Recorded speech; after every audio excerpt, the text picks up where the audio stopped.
moi ça m'a aidé à comprendre beaucoup de mots que je ne comprenais pas auparavant parce qu'il y a toujours cette connotation latine. Mais voilà, on va commencer aujourd'hui par un premier cours. Si je sais tout vous lire bien sûr. Alors aujourd'hui je vais te donner un petit cours particulier de secrétariat médical. Je vais te parler de terminologie. Pour ceux qui ne le savent pas, de base en fait je suis secrétaire. J'ai un diplôme de secrétaire et j'ai fait il y a quelques années maintenant déjà une spécialisation médicale. Mais pas n'importe quelle spécialisation. Ce que je veux dire par là, c'est que c'est pas une petite formation qui a été faite en 1 ou 2 mois, hein, du tout, mais plutôt en 1 an, voire 2 ans, avec stage compris. J'ai appris énormément de choses grâce à la terminologie et j'ai trouvé ça intéressant de te partager ça. Voilà. Alors.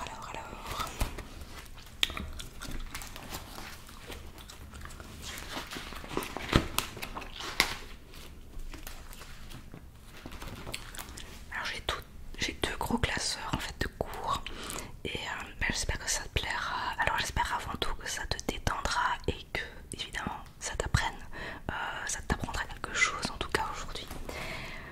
Je vais commencer avec le système squelettique.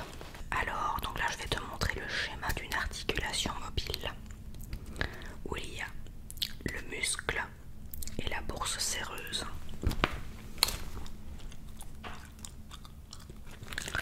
Ensuite, la capsule articulaire, le liquide synovial, la membrane synoviale, le ligament articulaire, l'os, le tendon et le cartilage articulaire.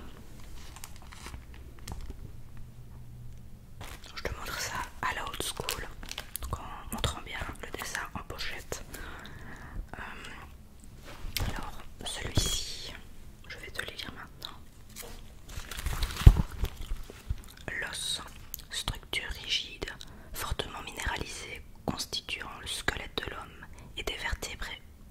Outre son rôle de soutien, l'os représente l'essentiel des réserves de l'organisme en calcium, élément dont la constance du taux dans le sang est indispensable à de nombreuses fonctions physiologiques. Voilà. Donc là, ce que je vous ai montré juste avant, c'est la coupe d'un os.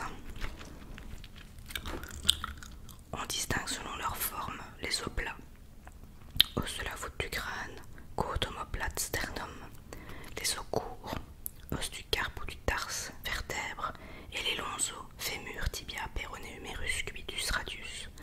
Les longs os représentent une partie moyenne, la diaphyse et 2 extrémités, les épiphyses revêtues de cartilage et formant les surfaces articulaires. Entre la diaphyse et l'épiphyse, le diamètre osseux s'élargit progressivement. Cette zone de transition est appelée cartilage de conjugaison. Donc nous avons le schéma d'un bras. Alors vous avez la clavicule, l'omoplate, donc on appelle récemment depuis quelques années maintenant, scapula. L'humérus, le cubitus, maintenant on appelle ça ulna.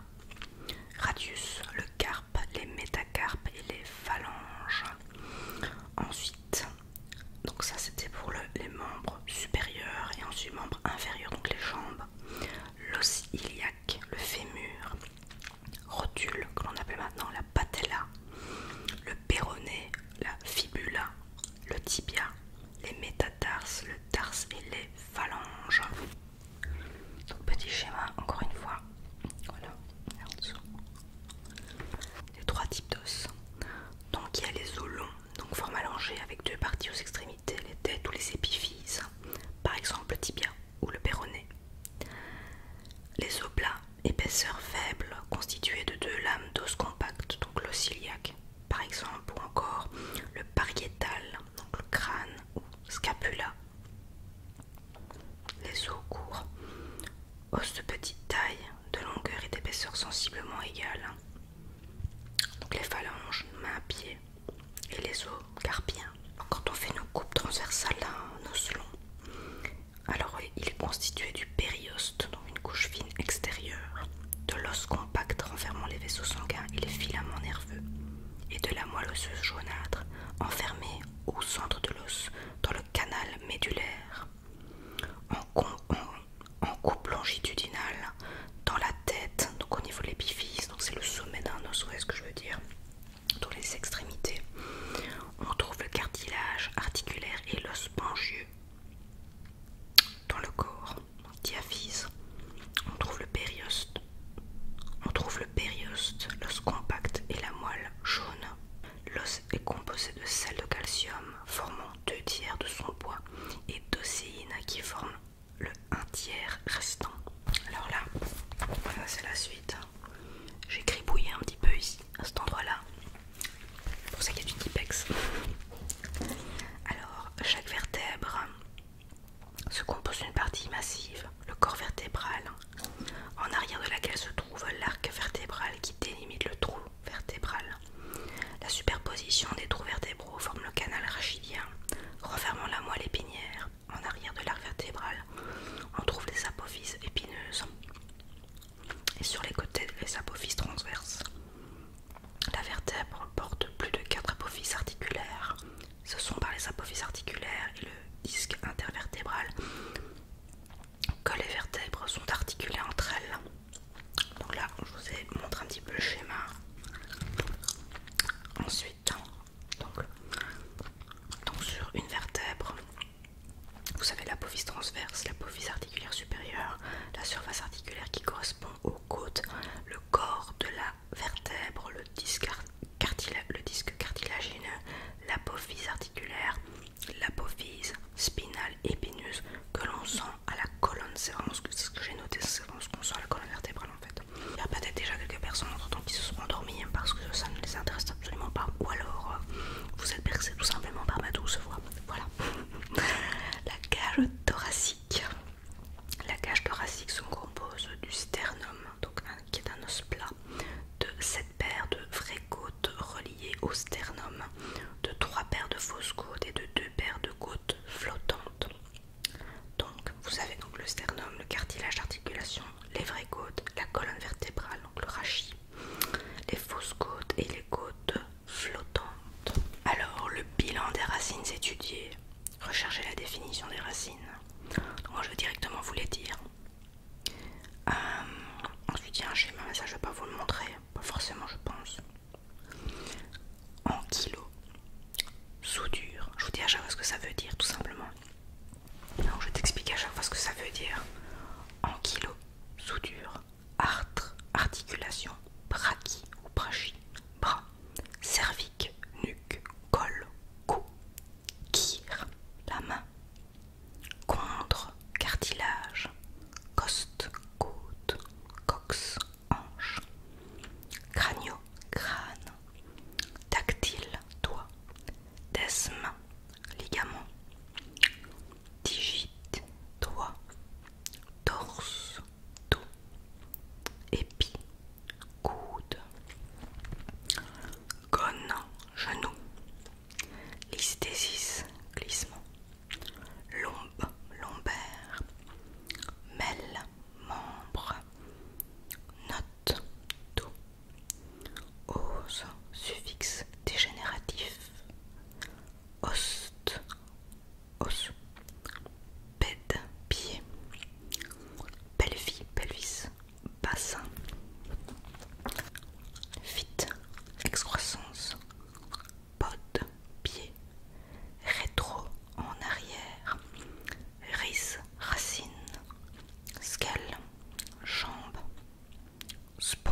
cartilage des articulations.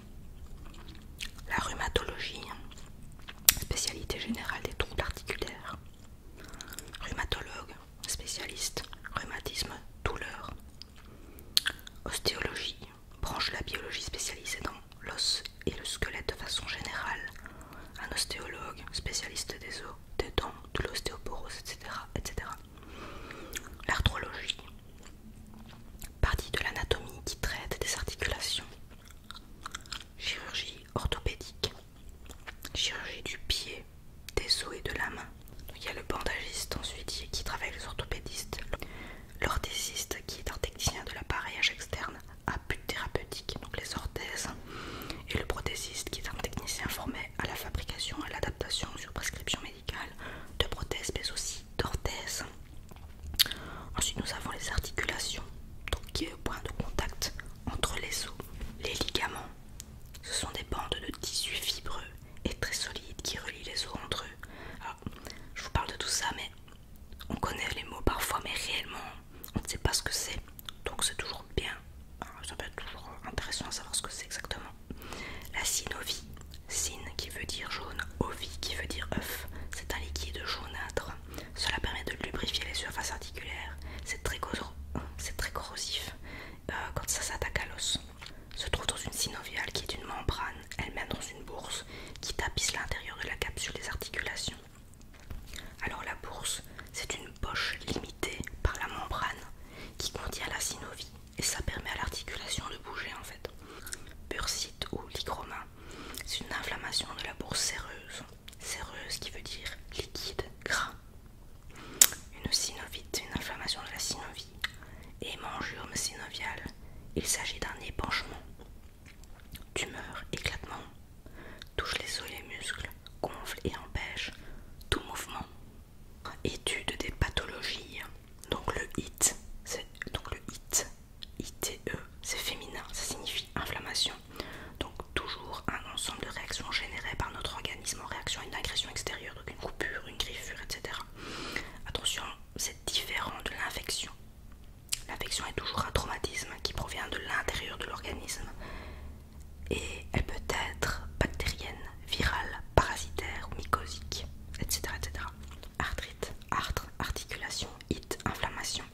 Monoarthrite, inflammation d'une articulation. Polyarthrite, inflammation de plusieurs articulations. Polyarthrite rhumatoïde, inflammation chronique de plusieurs articulations. Rhumatoïde, rhumadouleur. Le T qui vient scinder. Et oïde qui ressemble à, qui a l'apparence de.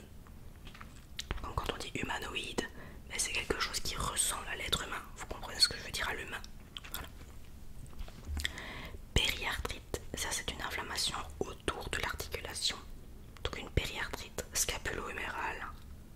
Scapulo au niveau de l'épaule et huméral, humérus. Voilà. Chondrite, donc une inflammation du cartilage. Ensuite on continue, hein, vous vous doutez bien. Ostéite, ostéoarthrite, ostéomyélite, myèle qui signifie la moelle. Donc ostéomyélite, inflammation de la moelle osseuse ou spinale. Ostéochondrite,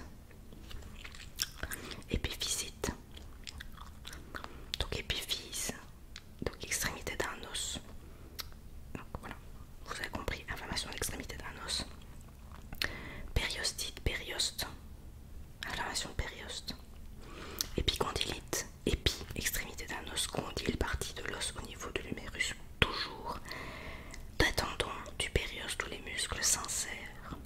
Spondylite, spondyle, les vertèbres. Donc spondylarthrite, c'est une inflammation des articulations des vertèbres. Voilà, c'est juste en fait à chaque fois de la traduction, vous comprenez ce que je veux dire. Donc une discite, ça s'écrit disque, mais ça représente le disque vertébral. Donc une spondylodécite, c'est une inflammation du ou des disques vertébraux. Voilà. Une coxite, cox pour rappel c'est la hanche.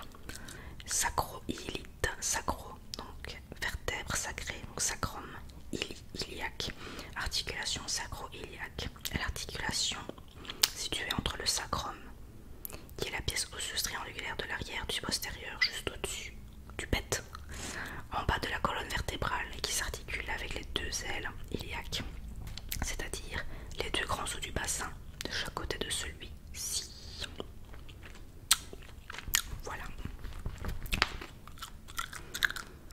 oui, c'est pas très sexy, hein, c'est ASMR, mais c'est pas le but de cette vidéo. Alors, algie féminin. À chaque fois qu'on parle d'algie, ça concerne toujours la douleur. Donc, épisode de douleur, syndrome de douleur, on peut aussi dire odynie. Odynie du système nerveux, pathologie nerveuse, névralgique, arthralgie, arthrodynie, douleur des articulations. Ensuite, il y a périarthralgie, polyarthralgie, lombalgie, donc lombaire. Ensuite, cervicalgie, qui signifie aussi donc cervique, le col ou alors nuque. Rachialgie,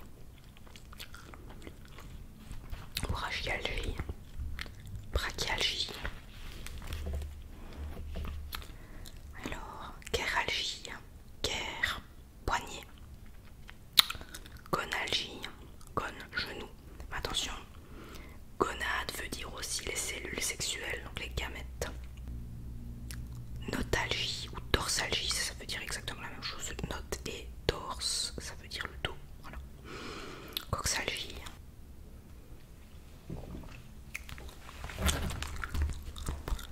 Coxygodynie. Voilà. Coccyx, qui est appelé aussi un bec de coucou. Odynie. Le X est remplacé par un G, comme pharynx, pharyngite. Talalgie, tal c'est talon. Mélalgie, donc ça concerne les membres inférieurs. Par exemple, pour info, Amélie, ça veut dire sans membre. Quand on traduit un peu, c'est ça que ça veut dire. Méralgie, mère. Nerf fémoral. Cruralgie, crus, crural, cuisse. Donc malacie, malacique, féminin. Ramollissement des os, perte progressive, disparition du calcium surtout, du phosphore, etc. Stade 1 préliminaire, ostéomalacie, chondromalacie, ostéochondromalacie, qui est un ramollissement du cartilage et de l'os. Rotule, patella. Spondylomalacie, syndrome de Kemmel. Et Verneuil, maladie éponyme. Donc une maladie éponyme, en fait, c'est quand on donne le nom de... C'est quand on reprend le nom de la personne qui a eu la maladie ou de celui qui a découvert la maladie, il me semble. Mais je vous dirai ça ici en dessous si c'est bien ça.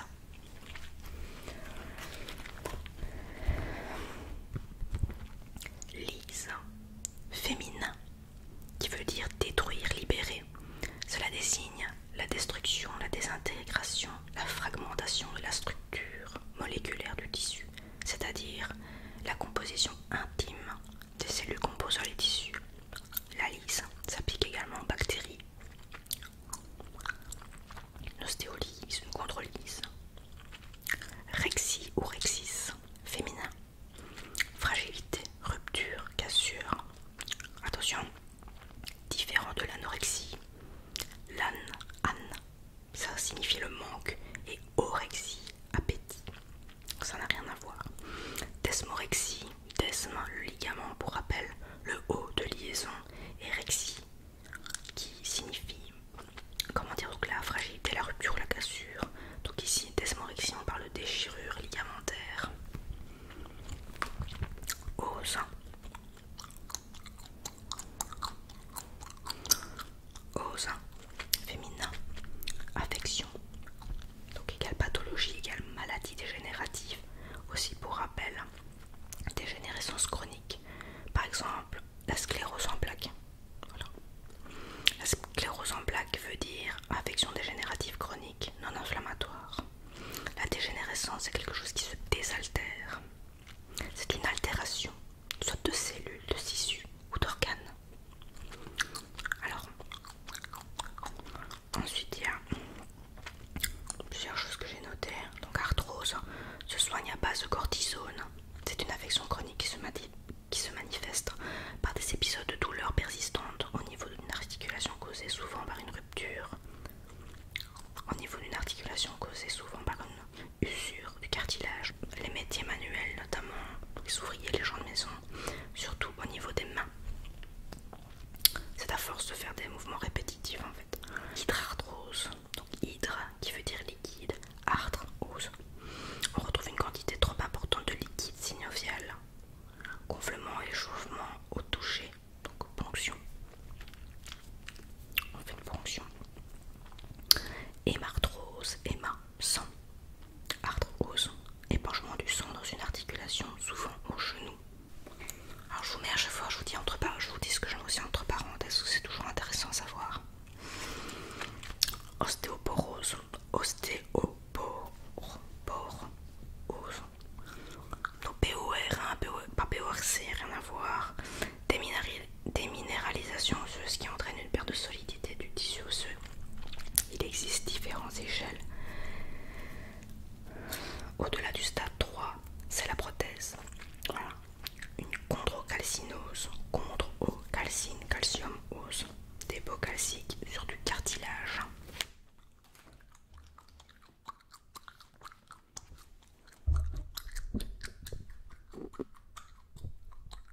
inflammation, on la cherche toujours.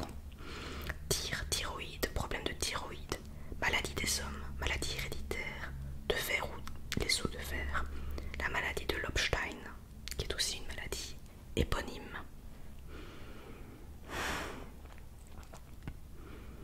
Une ostéopétrose, pétrifié, les os de marbre, maladie héréditaire, où il y a un épaississement, un durcissement généralisé du squelette, les os cassent en fait.